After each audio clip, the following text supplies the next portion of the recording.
Hello students, मैं very important question लेके आई हूँ मैं एपी का। देखिए क्या है। If the pth term of an AP is 1/q and the qth term of AP is 1/p, prove that the sum of the first pq terms must be 1/2 pq + 1।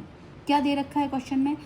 p कोई term, मतलब pth term, जैसे हम बोलते हैं ना nth term, mth term, ऐसी p term है, उसका AP का मतलब pth term of an AP is 1/q। ये गिवन है हमें। इसका मतलब क्या हुआ? AP = 1/q। जैसे आप लोग लेते थे ना nth term of AP is 5, तो आप क्या लेते थे? AN = 5। तो यहाँ पे p टर्म दे रखी है, तो pth टर्म क्या हो जाएगी? AP = 1/q। Similarly qth term of AP भी 1/p। तो इसको क्या सपोज कर लेंगे? AQ = 1/p। हमको गिवन हो गया। अब क्या करें भाई? इसको ओपन करो। जैसे an को क्या ओपन करते थे? a + n - 1 × d। Similarly AP को क्या ओपन करोगे? a + p - 1 × d = 1/q। यहाँ पे हो जाएगी a + q, बस n की जगह q आ जाएगा, q - 1 × d = 1/p। ठीक है। अब बच्चों हमें क्या करना है? देखो, सम ऑफ PQ टर्म्स की मतलब बात करनी है, लेकिन इससे पहले हम इन AP का A और D निकाल लेते हैं। तो उसकी हेल्प से फिर हम PQ टर्म निकाल लेंगे। ठीक है। तो हमने क्या किया? A की वैल्यू यहाँ से सेपरेट कर ली, 1/q माइनस ये चीज़ इधर जाएगी तो p - 1 × d। यहाँ से A की वैल्यू निकाली 1/p माइनस q - 1 × d। ये दो हमें A की वैल्यू मिली है। एक ही AP है ये। ठीक है। तो दोनों जब A की वैल्यू है, सेम AP है, तो हम इनको कंपेयर कर सकते हैं ना। तो हमने क्या किया? राइट हैंड साइड को कंपेयर किया। क्लियर। अब हमने क्या किया? थोड़ा सा अब हमें देखना है कि हम कैसे सिंप्लीफाई करेंगे इस चीज़ को कि हमें d की वैल्यू मिल जाए। तो आप क्या करो, जो d वाले टर्म्स हैं उनको एक तरफ लेफ्ट में ले लो। तो -p - 1 × d, ये एज इट इज़, और ये वाली चीज़ पूरी उधर जाएगी, तो ये माइनस की जगह क्या हो जाएगा? प्लस। अच्छा, इसमें ध्यान रखना, कई बच्चे कन्फ्यूज हो जाते हैं कि मैम इसको माइनस को प्लस लिया तो इसको भी प्लस लेंगे ना। नहीं, देखो समझो, ये अभी पूरा हमारा ब्रैकेट के अंदर है। ठीक है। अभी हमारा क्या है? ये पूरा ब्रैकेट के अंदर वाली टर्म है ये। तो ये चीज़ उधर अभी हमने सिंप्लीफाई नहीं किया, ये हमारा पूरा q - 1 एक सिंगल की तरह मानो, तो ये चीज़ माइनस होके उधर प्लस चली गई। ठीक है। और ये 1/p as it is minus 1/q as it is. ठीक है। अब हम इसको यहाँ पे ओपन करेंगे। d हमने कॉमन लिया तो क्या आ गया? माइनस, अभी तक मैंने देखो ब्रैकेट ओपन नहीं किया, -p - 1 as it is plus q - 1 equals to, यहाँ पे एलसीएम ले सकते हैं, PQ एलसीएम आएगा, तो यहाँ ऊपर क्या आ जाएगा? q - p। क्लियर।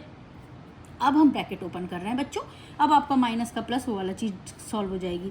d बाहर है, माइनस का multiply -p, minus into minus +1 plus q - 1 equals to q - p/pq।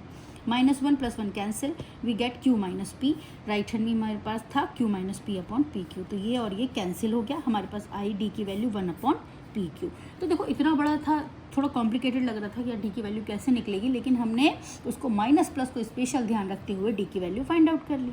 अब हम क्या करेंगे? इस डी की वैल्यू को पुट कर दो किसी भी इक्वेशन में, फर्स्ट या सेकंड में, ताकि हमको ए की वैल्यू मिल जाए। वही किया हमने, डी की वैल्यू 1/pq पुट करी, सिंप्लीफाई किया ए को, तो हमें ए की वैल्यू भी क्या मिल गई बच्चों? 1/pq।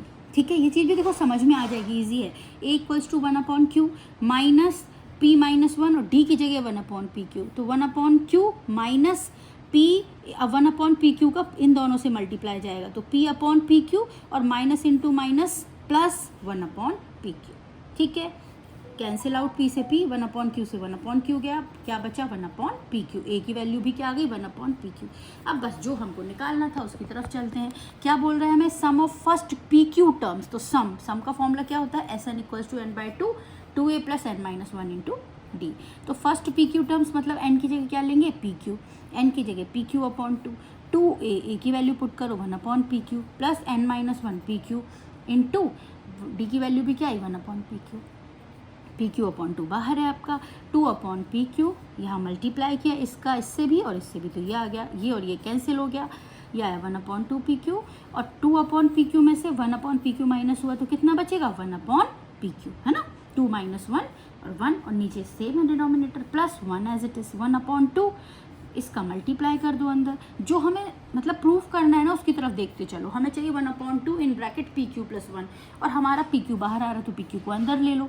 अंदर ले लिया तो दोनों के पास डिस्ट्रीब्यूट होगा, डिस्ट्रीब्यूशन प्रॉपर्टी जो आप बचपन में पढ़ते आए हो, ठीक है। P Q upon P Q plus P Q, ये कैंसिल आउट हो गया, तो 1/2 1 प्लस पी क्यू, यही हमें सॉल्व करना था ना, मतलब प्रूफ करना था ना, 1/2 पी क्यू प्लस 1। तो ऐसे हमारा प्रूफ होगा। मतलब आप पेशेंसली थोड़ा माइनस प्लस का इसमें ध्यान रखोगे ना, तो आपका क्वेश्चन इजीली सॉल्व होगा। और बच्चों इस टाइप के क्वेश्चन MNQP वाले जरूर एक ना एक एग्जाम में आते हैं, तो थोड़ा इनको आराम से सॉल्व करना।